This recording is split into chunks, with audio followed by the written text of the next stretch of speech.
J'aimerais encore dire quelque chose dont j'ai d'ailleurs souvent parlé. Il est fort possible de connaître Christ comme votre sauveur sans le connaître comme votre Seigneur.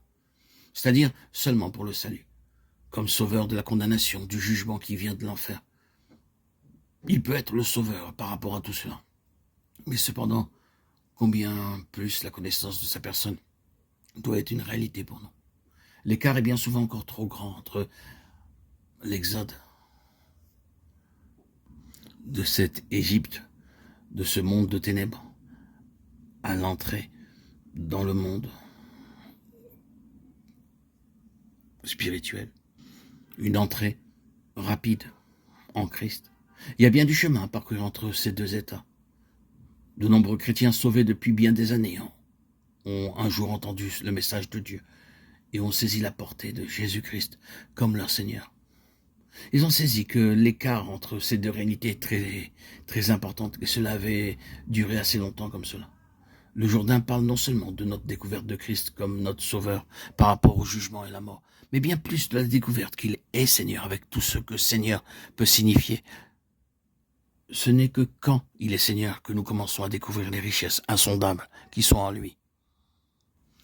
La traversée du Jourdain que nous lisons dans les versets 4 à 9 du chapitre 3 représentait la transition de la désolation et de la stérilité du désert à la fertilité de la vie dans l'esprit. Israël avait tellement vécu en eux-mêmes dans leur propre vie. La vie naturelle avait eu un tel ascendant sur eux-mêmes. Leur propre intérêt, les avantages ou les désavantages personnels avaient occupé un tel espace dans leur horizon. Si les choses par rapport au dessein de Dieu n'étaient pas faciles, mais étaient contraires à leur propre nature, ils étaient pleins de murmures. Si les choses allaient bien, alors bien sûr, ils étaient assez portés tout naturellement à se réjouir. Ils étaient sur la base naturelle d'un côté comme de l'autre. Ils étaient naturellement réjouis parce que les choses étaient faciles et ils étaient aussi naturellement murmurateurs parce que les choses étaient difficiles. C'était la vie naturelle, ce désert stérile qu'il y avait en eux, un désert extérieur, mais aussi intérieur. Désormais, le Jourdain met un terme à tout cela, typifiant la transition de la vie naturelle désolée et stérile dans la chair vers une vie dans l'esprit.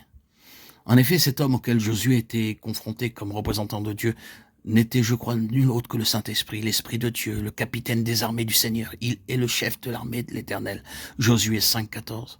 Il s'appelait ainsi lui-même. Quand ces paroles que nous citons souvent, ce n'est ni par la puissance ni par la force, mais c'est par mon esprit de l'Éternel des armées, Zacharie 4,6, étaient employées par le prophète. Vous savez que la citation littérale, c'est non pas par une armée, mais par mon esprit. Ici donc, nous avons le capitaine des armées du Seigneur, l'esprit, et à partir de ce moment, il va exercer sa charge. Quel résultat il obtiendra? Il y aura la vie dans l'esprit. Oui, désormais il y aura de la fertilité, non pas une vie sans chute ni erreur, car ces choses arrivent, mais une vie ajustée à l'esprit. Cela devait être une vie de progrès, une vie d'accroissement, une vie d'enrichissement constant, une vie leur permettant d'entrer dans leur héritage. Toute bénédiction spirituelle dans les lieux célestes en Christ. Éphésiens 1,3. De la stérilité du désert à la fertilité de la vie dans l'esprit. C'était la signification du passage du Jourdain.